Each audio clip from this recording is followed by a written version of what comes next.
শাবান মাসে 14 তারিখ দিবাগত দিন রাত্রে 15 তারিখ হয়।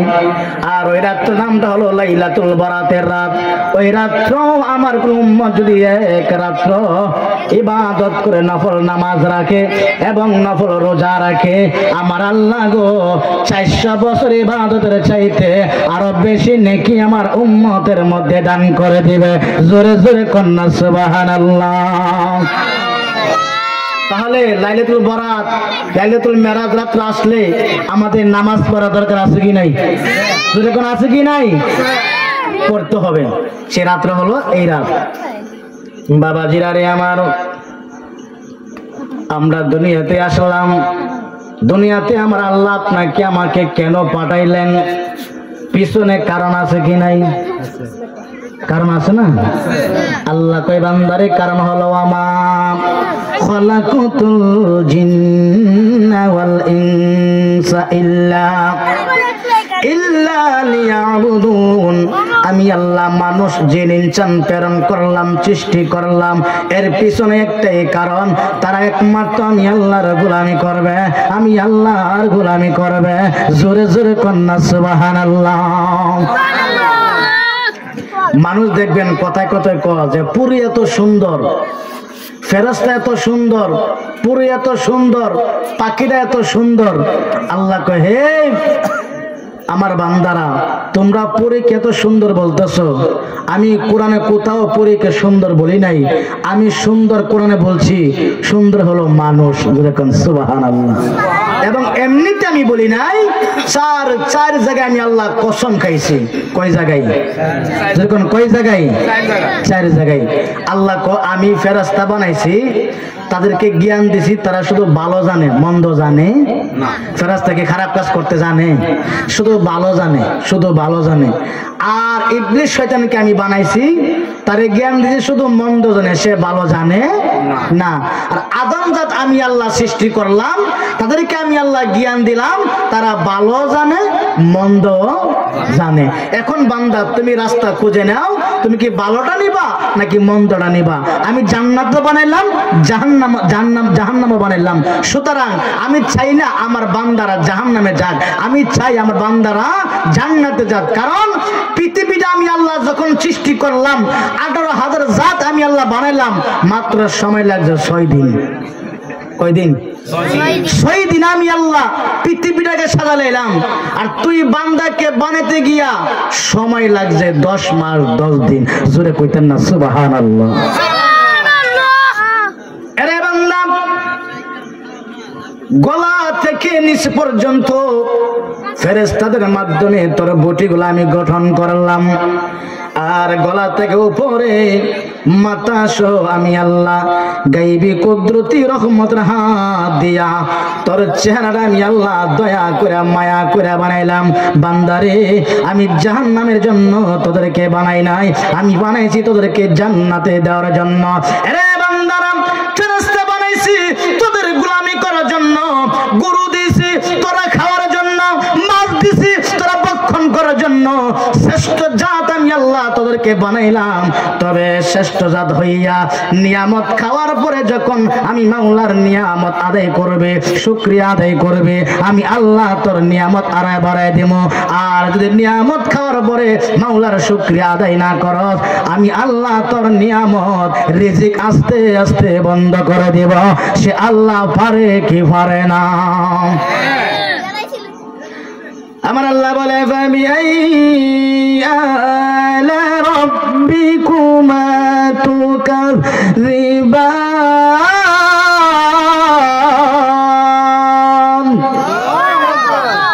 আল্লাহ কই, তোরা কোন নিয়ামত অস্বীকার করবি? তোদেরকে আমি আল্লাহ 2টা চক্ষু দিলাম, এত গতির পাওয়ারফুল চক্ষু দিলাম। 30 কোটি 9 লক্ষ মাইল উপরে হলো সূর্য, 30 কোটি 9 লক্ষ মাইল উপরে হলো চন্দ্র সূর্য। বান্দারে, তোরে 2টা চক্ষু দিলাম, তুই পলকের মাধ্যমে ওই চন্দ্র দেখতে পারস। সুবহানাল্লাহ কইতেন না? 2টা হাত আমি তোরে দিলাম, আমি চাইলে আবার তোর হাত প্যারালাইসিস করে পঙ্গু বানায়া ঘরে বসাতে পারে কি পারে না? আল্লাহকে বান্দা ডাক্তার কাছে গেলে কিডনি নষ্ট হয়ে গেলে একটা কিডনি লাগানোর জন্য প্রতি রাত্রে 50,000 টাকা লাগে। একটা চক্ষু নষ্ট হয়ে গেলে প্রতি রাত্রে বিনিময়ে 1,00,000 টাকা লাগে। তুই বান্দা আমি চক্ষু দিলাম, হাত দিলাম, পা দিলাম, আমারে কয় টাকা দিলি? কত টাকা দিলি? আল্লাহকে আমি হইলাম রহমান, আমি হইলাম রহিম। বান্দা 70 বছর 80 বছর হায়াত পাইছস, মাওলাকে চিনলি না।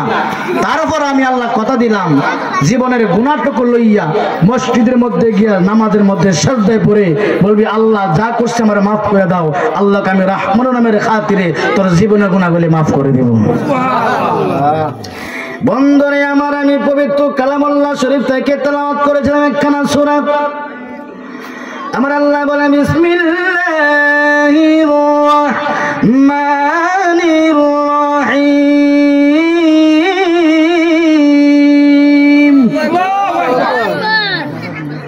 ওয়াত-তিনি ওয়াজ-যাইতুনি ওয়া-তুর সিনিনা وطور سينين وهذا البلد الأمين।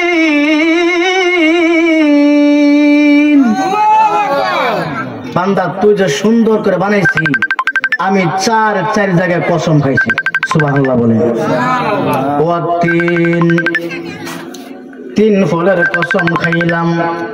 ওয়াজ-যাইতুন জাইতুন ফলের কসম খাইলাম।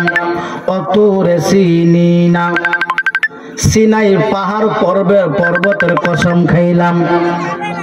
অতুরে সিনিনা ওয়াহাজাল বালাদিল আমিন, আমি আল্লাহ কাবা ঘরের কসম খাইলাম। চারবার কসম খাই আল্লাহ বলতেছে লাকাদ খলাকনাল ইনসানা ফি আহসানি তাকওয়িম। চিৎকার মারে বলি আল্লাহু আকবার। চার জায়গার মধ্যে আমি কসম খেয়ে বললাম বান্দা তুই সর্বশ্রেষ্ঠ, সুন্দর সুন্দর সুন্দর রে বান্দা। শুনে রে, দাউদ নবী যখন তেলাওয়াত করতো গো, দাউদ নবীকে আমি আল্লাহ এত সুন্দর কণ্ঠ দান করলাম। উপরে যখন পাখি উড়ন্ত পাখি উড়তো, দাউদ নবীর কণ্ঠ শুনে পাখি উপর থেকে নিচে নামিয়া দাউদ নবীর কণ্ঠে তেলাওয়াত শুনতো। বন্ধুরা, দাউদ নবী যখন তেলাওয়াত করতো গো, নদীর মাছ আর নদীর থাকতে পারতেন না। নদীর কিনারের মধ্যে আসিয়া দাউদ নবীর কণ্ঠের আওয়াজ শুনতো। বন্ধুরা, আল্লাহ বলে বান্দারে দাউদ নবীর কণ্ঠ চাইতে আরো সুন্দর কণ্ঠ তুই বান্দারে আমি দান করব। যদি তোরা জান্নাতে আসতে পারস, আমি কথা দিলাম রে দাউদ নবীর চাইতে আরো সুন্দর কণ্ঠ আমি আল্লাহ তোরে দান করব। চিৎকার মারে বলে সুবহানাল্লাহ। ইউসুফ নবীর চেহারা দেখে মিশরের নারীরা হাতগুলো টুকরো টুকরো করে দিল। ইউসুফের জন্য জুলেহা বিবি পাগল ছিলেন।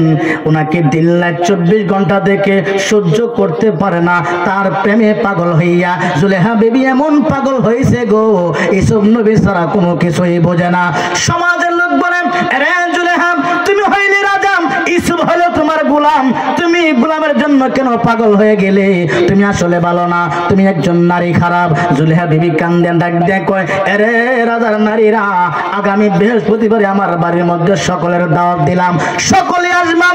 যত রাজা আছে, যত রানী আছে, সকল রাজা রানী আসলো। জুলেহা বিবির মধ্যে আয়োজন করলো। একটা আপেল দিল, সুন্দর একটা করে আপেল দিল, হাতের মধ্যে একটা করে ছুরি দিল। জুলেহা ডাক দিয়ে রানীরা রে, ইউসুফ নবী যখন তোদের মধ্যে প্রবেশ করব আর আমি হুকুম দিব, এই মুহূর্তে তোরা আপেল কাটতে শুরু করে দিবে। ঠিক আছে জুলেখা, ইউসুফ নবীকে আনাম, একটা করে আপেল হাতের মধ্যে দিলাম, একটা করে ছুরি দিলাম। দেওয়ার পরে ইউসুফ নবীকে জুলেখা বিবি ডাক দিয়া কই, ইউসুফ রে, এবার তুমি ঘরের মধ্যে প্রবেশ করো। এই মত ঘরের মধ্যে প্রবেশ করলেন। মিশরের নারীরা ইউসুফ নবীর চেহারা দেখে যখন তাকায় লইছে, জুলেখা ডাক দিয়া কয়, নারীরা রে, আপেল কাটতে তোমরা শুরু করে দাও। নারীরা আপেল কাটতে শুরু করে দিল। ইউসুফ নবীর চেহারার দিকে তাকাইয়া আপেল কাটতে কাটতে হাতের 5 আঙ্গুল কেটে ফেলছে, কবজি পর্যন্ত কেটে ফেলছে।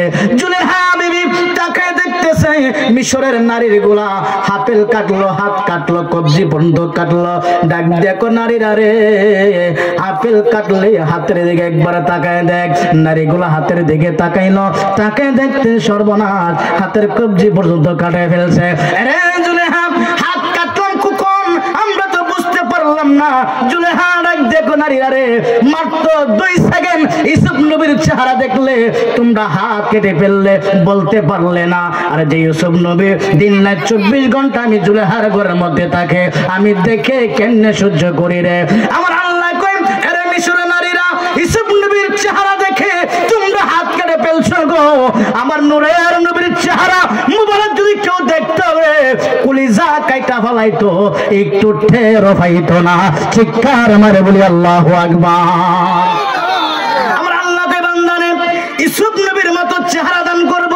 শুনে রাখো রে বান্দা, যদি জান্নাতে আসতে পারো তবে জান্নাতে আসার জন্য কিন্তু সত্র আছে, আছে কি নাই?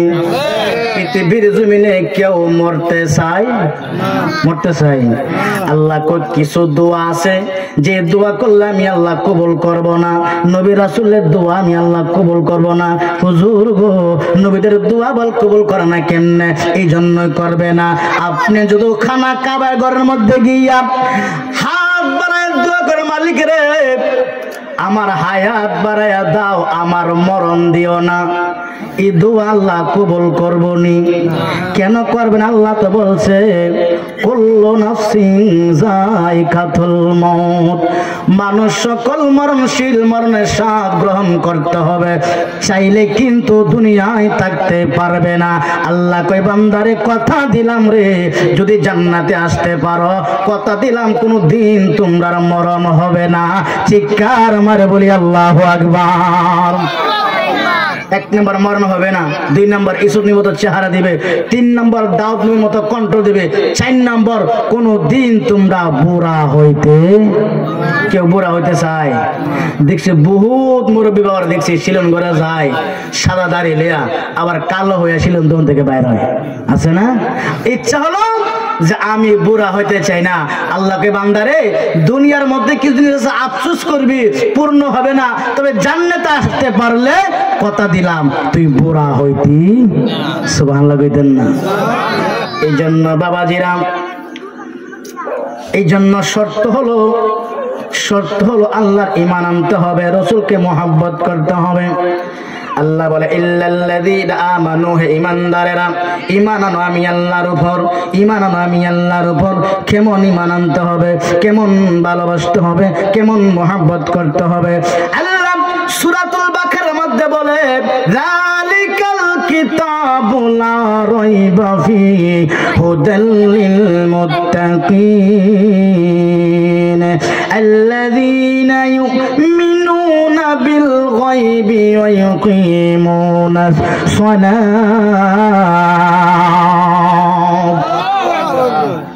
আল্লাযীনা ইউমিনুনা বিল গায়ব, আল্লাহ বলে যারা গায়বের উপরে বিশ্বাস আনছে। জীবনে কোনোদিন আপনারা জান্নাত দেখছেননি? জান্নাত দেখছেন? জাহান্নাম দেখছেন? নবীরে দেখছেন? দেখছেন? আল্লাহ কই না দেখা বিশ্বাস করছো তার নাম হইল ঈমান। আগে ঈমানের তাগিদ আল্লাহ দিল, এরপরে বলে ওয়ায়ুকিমুনাস সালাত, বান্দারে তোমরা সালাত কায়েম করো, সালাত প্রতিষ্ঠিত করো, সালাত কায়েম করো। আগে বলছে ঈমান আনো, পরে বলছে আমল করো। আগে বলছে ঈমান আনো, পরে বলছে আমল করো। ঈমান কি হুজুর? ঈমান নবী বুখারী শরীফের হাদিস, লা ইউমিনু আহাদুকুম হাত্তা আকুনা হাব্বা ইলাইহি মিন ওয়ালিদিহি ওয়া ওয়ালাদিহি ওয়ান নাসি আজমাইন, রাওয়াহুল বুখারী ওয়া মুসলিম। চিৎকার মারে বলি আল্লাহু আকবার। নবী আমার বলেন জানের চাইতে, মালের চাইতে, টাকার চাইতে, সন্তানের চাইতে, পৃথিবীর যাহা কিছু আছে সকল কিছুর চাইতে অধিক পরিমাণ যদি নবীকে ভালো না বাসতে পারো, ঈমানদার দাবি করতে পারবে? কে বলতেছেন? নবী বলতেছেন। এখন নবীর আদর্শ কি আর আমরা আদর্শ কি করতেছি, এই জন্য আমি ভাই আপনাদেরকে সংক্ষেপে আলোচনা বুঝাই দিব। আল্লাহ যে বলছে ঈমান আনো, আমল করো, নবীকে মহব্বত করো, নবীর কথা আমল করতো সাহাবীরা। কেন করতো? কে করতো?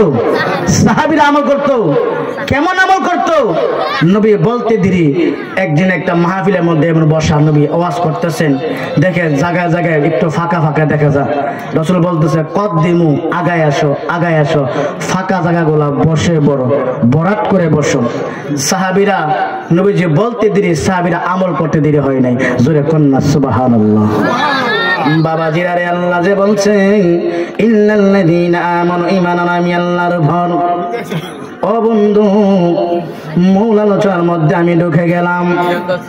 বাবাজিরা রে, নবী হইল শ্রেষ্ঠ, আমরা শ্রেষ্ঠ নবীর শ্রেষ্ঠ উম্মত হইলাম। নবী বলতেছে পৃথিবীর জমিনের শ্রেষ্ঠ জায়গার নাম হলো মসজিদ। কি যেরকম কোনটা? পৃথিবীর জমিনের শ্রেষ্ঠ জায়গা হলো মসজিদ, উত্তম জায়গা হলো মসজিদ। আর নিকৃষ্ট জায়গা হইল আপনার বাজার। বাজারে বন্দরে দেখবেন অনেক ধরনের মানুষ আসে, শুধু গীবত আর গীবত চলে, ঠিক কিনা? আর মসজিদ হলো উত্তম জায়গা, নামাজ পড়ো, জিকির করো, দুরূদ শরীফ পড়ো। আমার নবীজি সাহাবীদেরকে ডাক দেখো, সাহাবীরা রে, উত্তম জায়গা হলো মসজিদ। মসজিদ নববীতে তোমরা সকলে চলে আসো। মসজিদ নববীতে সকলে চলে আসলেন।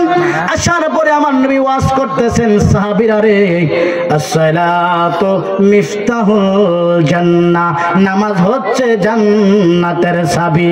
জোরে জোরে কন্যা সুবহানাল্লাহ। নামাজ কিসের চাবি? কিসের চাবি? সাহাবীরা, আসসালাতু মিফতাহুল জান্নাহ, নামাজ হচ্ছে জান্নাতের চাবি। তোমরা নামাজ পড়ো, নামাজ পড়ো, প্রতিষ্ঠিত করো, সালাত কায়েম করো। সাহাবীরা শুনলেন। সাহাবীদের একটা ধরন ছিল কি জানেননি? নবীর জবান মুবারক দিয়া কথা বলতে দেরি গো, আমল করতে দেরি করে না, তারাই হলো ঈমানদার। জোরে জোরে কোন সুবহানাল্লাহ। নবীর সাহাবীরা বাড়িতে গেলেন, বিবিকে বলতেছে, বিবিরা, নবী আজকে ওয়াজ করছে নামাজ নাকি জান্নাতের চাবি। সাহাবীরা বিবিরা বলতেছে, ও স্বামী, নবী বলছে আজকে থেকে নামাজ আর ছাড়বো না। সকল সাহাবীরা, নবী বলতেছে ওয়াজ শুনলে হবে না, একটা ওয়াজ বাড়িতে নাও, একটা ওয়াজ তোমার জন্য নাজাতের জন্য ফাইসলা হয়ে যাবে। সাহাবীরা, আমি বললাম নামাজ হচ্ছে জান্নাতের চাবি। এবার নবীর সাহাবীরা সহ বিবিরা সহ নামাজ পড়তে শুরু করলেন। নবীর একজন সাহাবী ছিল, যার নাম হলো আব্দুল্লাহ আনসারী। এত গরিব ছিলেন, ঘরের মধ্যে মাত্র একটা পোশাক ছিলেন। আব্দুল্লাহ আনসারী রাদিয়াল্লাহু তাআলা আনহু বলে, বিবি রে, নবী বলছে নামাজ নাকি জান্নাতের চাবি। আব্দুল্লাহ আনসারী বিবি ডাক দেখো, স্বামী গো, নবী যেহেতু বলছে আমরা কোনোদিন নামাজ ছাড়বো না গো বিবি, নামাজের মধ্যে আমরা দাঁড়ায় যাই। বিবি, নামাজ পড়তে হবে। মসজিদ নববীতে মধ্যে আযান পড়ে গেল। এবার সাহাবী আব্দুল্লাহ আনসারী দৌড়াইয়া ঘরের মধ্যে আসলেন, বিবিরে নামাজ পড়তে হবে। ডাক দেখো, স্বামী গো, নামাজ পড়বো ভালো কথা, পোশাক মাত্র একটা, আমি পড়লে আপনি পড়তে পারবেন না, আপনি পড়লে আমি পড়তে পারবো না। কিন্তু তারপরও তারা বলে, নবী বলছে নামাজ জান্নাতের চাবি, নামাজ পড়তে হবে, নামাজ ছাড়া যাবে না। স্বামী স্ত্রী মিলিয়া মাটির মধ্যে একটা গোত্র করলেন, ওই গোত্রের মধ্যে স্বামী স্ত্রী নামাজ আদায় করবেন। নবীর সাহাবী হযরত আব্দুল্লাহ আনসারী পোশাকটা আগে পরলেন, ওনার বিবিরে উলঙ্গ করিয়া গুহার ভিতরে বসাইয়া কয়, বিবিরে রাগ করিস না, গোসা করিস না, আমার তো ক্ষমতা নাই, আমার তো টাকা নাই রে বিবি। আরে বিবি, একটা জামা আছে, এক জামা দিয়ে দুজন পোশাক পরা যাবে না রে বিবি। আগে আমি নামাজ পড়ি, তুমি উলঙ্গ হইয়া গুহার মধ্যে বসে থাকো। বাবারে, নবীর কথা সাহাবীরা কেমন করে আমল করতেন, আমরা কিন্তু শ্রেষ্ঠ নবীর শ্রেষ্ঠ উম্মত হইয়া নবীর কথা আমরা শুনি না। না শোনার কারণে সামনে বিপদ আর বিপদ আসতেছে। নবীর সাহাবী হযরত আব্দুল্লাহ আনসারী একটা পোশাক লইয়া নামাজের মধ্যে মধ্যে দাঁড়াইলেন, নামাজ পড়লেন। এবার সাহাবী আনসারী কাপড়টা খুলিয়া ওনার স্ত্রীকে দিলেন, স্ত্রী রে নেও নেও তুমি আবার নামাজ পড়ো, পোশাকটা নিয়ে নাও। স্ত্রীকে পোশাকটা দিলেন। আব্দুল্লাহ আনসারী এবার উলঙ্গ হইয়া গুহার মধ্যে বসে বসে আল্লাহ গো ও আল্লাহ, একটা পোশাক দিলা আমাদেরকে, নবীর কথা আমল করতে গিয়া একটা পোশাক দিয়ে আমরা স্বামী স্ত্রী নামাজ আদায় করতেছি, বিবি নামাজ পড়তেছে। নামাজ শেষ হয়ে গেল, হযরত আব্দুল্লাহ আনসারী ওই পোশাকটা নিয়া গায়ের মধ্যে লাগাইয়া মসজিদ নববীর মধ্যে চলে গেল। যখন আবার আজান পড়ে গেল, নারায়ে তাকবীর, নারায়ে রিসালাত, প্রধান অতিথির আগমন, প্রধান অতিথির আগমন, মোহাম্মদ খাজা মাহবুব রহমান জগতুরি সাহেবের আগমন। মাশাআল্লাহ, সকল বলি মাশাআল্লাহ। হুজুর আমাদের মধ্যে উপস্থিত হয়েছেন ইনশাআল্লাহ। হ্যাঁ, আজকে ধারাবাহিক আলোচনা চলবে, আমরা শুনতে রাজি আছি কি নাই? আছে কি নাই? আমি তোমার প্রেমের ভিখারি ইয়া রাসূলুল্লাহ, আমি তোমার প্রেমের ভিখারি, বলেন আমি তোমার। সবাই পারেন না? আপনারা পারেন না? গান পারেননি? গান গানের লেগে উস্তাদ সবাই। নবীর শান গান, নবীরে ভালোবাসেন। নবী হাদিস শরীফে বলছে আমাকে জানের চাইতে ভালোবাসার নাম হলো ঈমান। তো নবীর শান গান, ঈমান তাজা হবে, ঈমান মজবুত হবে। জোরে কন্যা ইয়া রাসূলুল্লাহ। আমি তোমার প্রেমের ভিখারি ইয়া রাসূলুল্লাহ, আমি তোমার প্রেমের ভিখারি, বলেন আমি তোমার প্রেমের ভিখারি ইয়া রাসূলুল্লাহ,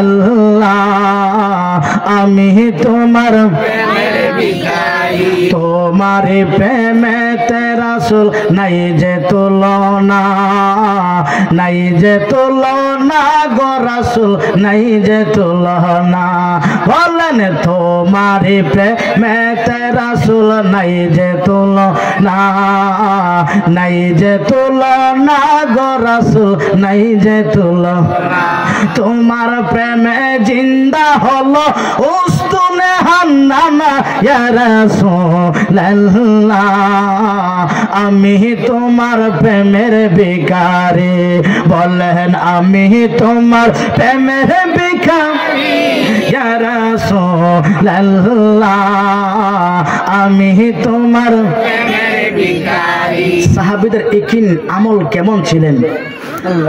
আলী রাদিয়াল্লাহু তাআলা একদিন স্বপ্ন দেখতেছেন যে একজন মহিলা আমার নবীর কাছে আয়েশা বলতেছে ইয়া রাসূলুল্লাহ, আমার একটা গাছ লাগাইছিলাম, খেজুরের গাছ, ওই গাছ একটা খেজুরের চারা ছিল, এই গাছের মধ্যে থেকে একটা খেজুর ধরছে, ওই খেজুরের যতগুলা গাছের মধ্যে খেজুর ধরলো, প্রথম খেজুরগুলা আমি আপনার নবীর দরবারে হাদিয়া দিয়ে গেলাম। জোরে কন্যা সুবহানাল্লাহ। স্বপ্নে মাওলা আলী দেখতেছেন যে মহিলা খেজুর নিয়ে আসছে, নবীর কাছে দিলেন, নবী একটা একটা কইরা খেজুর বন্টন করে দিলেন, মাওলা আলীকে একটা দিলেন। স্বপ্ন যখন ভেঙে গেল, মাওলা আলী রাদিয়াল্লাহু তাআলা দেখতেছেন যে স্বপ্নে যে নবী একটা খেজুর দিছে, খেজুরটা যে খাইছে, খেজুরের চুল্লা মুখের মধ্যে লাগিয়ে লইছে।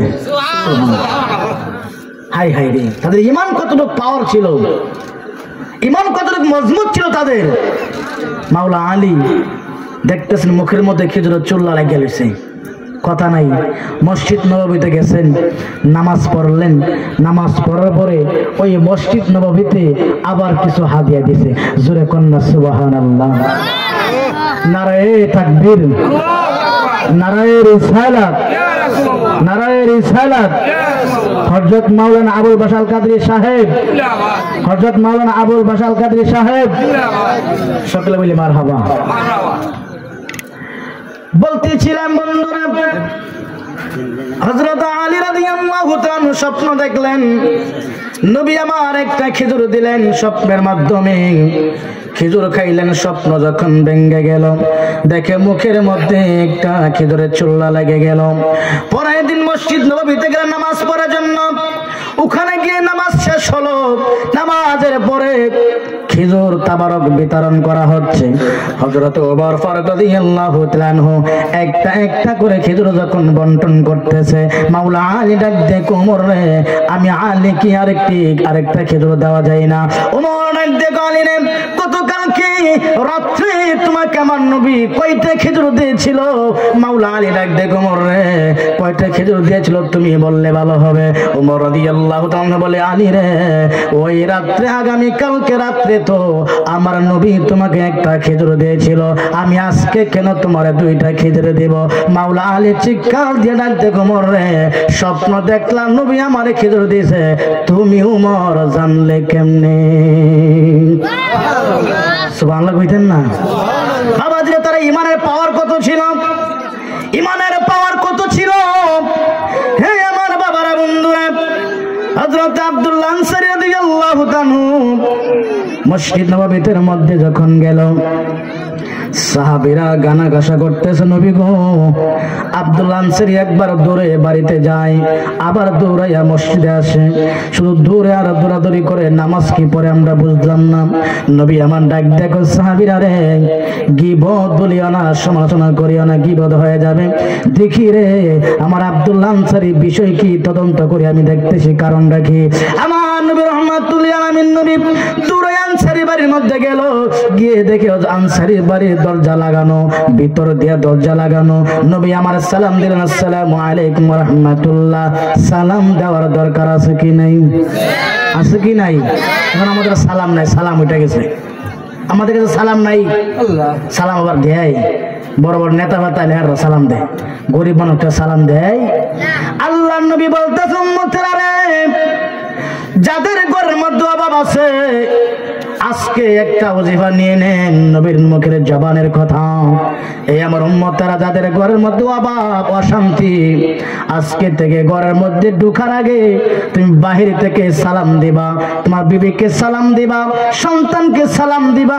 ঘরের মধ্যে প্রবেশ করার পরে সূরা ফাতিহা একবার তেলাওয়াত করবা, সূরা ইখলাস 3 বার তেলাওয়াত করবা। আমি নবী কথা দিলাম রে, তোমার ঘরের মধ্যে অভাব থাকবে না, আল্লাহর রহমতে ভরপুর হয়ে যাবে। বন্ধুরা, সালাম নবী দিলেন একবার, সালামের উত্তর আসলো না। 2 বার সালাম দিলেন, সালামের উত্তর আসলো না। 3 বার সালাম দিলেন, সালামের উত্তর আসলো না। নবী আমার ডাক দেখে, বিষয়টা কি? আনসারী তো সালাম তো কোনোদিন আপনার দিতে দেরি করে না, আজকে কেন আমার আনসারী সালামের জবাব দিল না? নবী যখন দৌড়ায় চলে যাচ্ছে, ওই সময় সালামের সময় আব্দুল্লাহ আনসারী গুহার ভিতরে উলঙ্গ হইয়া বসেছিল, আর স্ত্রী কাপড় পরে নামাজের মধ্যে তখন নামাজের অবস্থায় ছিলেন। স্ত্রী নামাজ শেষ করে পোশাকটা খুলে ডাক দেখো, স্বামী গো, ও স্বামী, রহমাতুল লিল আলামিন নবী আমাদের বাড়ির মধ্যে আসছিলেন গো নবী। 3 বার আমার নবী আপনাকে ডাক দিছ গো স্বামী, আপনি গুহার ভিতরে ছিলেন, আপনি সব আওয়াজ শুনতে পান নাই। আমি স্ত্রী একটা পোশাক নিয়ে নামাজ পড়তেছিলাম, আপনি আব্দুল্লাহ আনসারী উলঙ্গ হইয়া গুহার মধ্যে বসেছিলেন। ইয়া স্বামী গো, তাড়াতাড়ি পোশাকটা পরে যান, নবীর কাছে যান, বেয়াদবি হয়ে যাবে, আল্লাহ না হয় আপনার বিরুদ্ধে একটা কোরআনের আয়াত নাজিল করে ফেলবে। আব্দুল্লাহ আনসারী বিবিকে উলঙ্গ করিয়া গুহার মধ্যে রাখিয়া জামাটা পরে একটা দৌড় দিয়া নবীর পিছনে পিছনে দৌড়াইতে দৌড়াইতে যাইতেছে। কাছাকাছি যখন গেলাম, নবীদের কিন কেমন ছিল, মোহাব্বত কেমন ছিল, আদব কেমন ছিল বাবারা।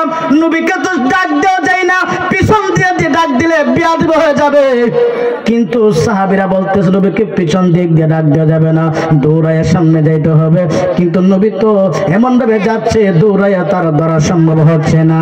আব্দুল্লাহ আনসারী মাটির মধ্যে জোরে জোরে পা দিয়ে লাফ দিতেছে, জোরে জোরে যখন আওয়াজ হইতেছে, আমার নবী পিছন দিক দিয়ে তাকায় দেখে রে, আমার আব্দুল্লাহ আনসারী দৌড়াইয়া নবীর কাছে আসতেছে, জোরে জোরে কন্যা ইয়া রাসূলুল্লাহ।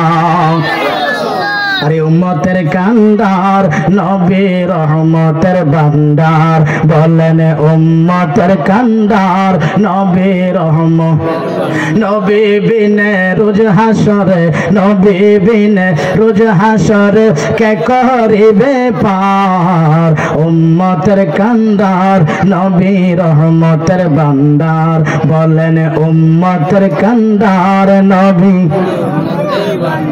বাবারে নবী বলছে মসজিদ হলো উত্তম জায়গা আজকে আমরা টাইম কখন বুঝতেছি না ভুলে গেল যাই হোক আমি তো জানি না তো এখন আমাদের মাঝে আজকের বিশেষ বক্তা যিনি সারা বাংলার সৃষ্টিকারী সমুদ্রগ্রন্থ অধিকারী হযরত মাওলানা আবুল বাশা আল কাদরি সাহেব জগতপুর দরবার শরীফ এখন আপনাদের মাঝে তাশরিফ আনবেন আমাকে তো কিছু বলে যাইতো যে হুজুর বসছে হুজুরকে বসে আলোচনা করা যায় এটা বেয়া দিব হয় না হুজুর বসে লাগছে আমি তো ভাবছি হুজুর দেশ নিতে আসছে বুঝি যাই হোক সেটিংটা হয় নাই অনেক লম্বা লাগ মাত্র আধা ঘন্টা 1 ঘন্টা মাত্র সময় শুরু হয়েছে যাই হোক আমি তো দেশের বলাই আমার কাছে সবসময় শুনতেই পারবেন আমি ছোট মানুষ আপনার কাছে দোয়া চাই দোয়া করবেন তবে আমার একটা শেষ কথা হলো আমরা মসজিদে যাওয়া দরকার আছে কি নাই আছে কি নাই আব্দুল্লাহ আনসারী একটা পোশাক দিয়ে স্বামী স্ত্রী মিলে নামাজ পড়ে আর আজকে আপনারা আমার ঘরের মধ্যে তালাশ করে দেখবেন কমপক্ষে 20টা জামা আছে কমপক্ষে 20টা এরপর আমরা নামাজ মুখী হই না মসজিদ মুখী হই না এই জন্য আল্লাহ বলছেন বান্দারে ইমান আনো আনার মতো ভয় করো করার মতো নবীকে মহব্বত করো করার মতো এই জন্য নামাজ পড়তে চাই কি চাই না এরকম চাই কি চাই না বাপ মার খেদমত করতে চাই কি চাই না আল্লাহ সবাইকে বোঝার এবং আমল করার তৌফিক দান করুক সকলে আল্লাহুম্মা আমিন আসসালামু আলাইকুম ওয়া রাহমাতুল্লাহি ওয়া বারাকাতুহু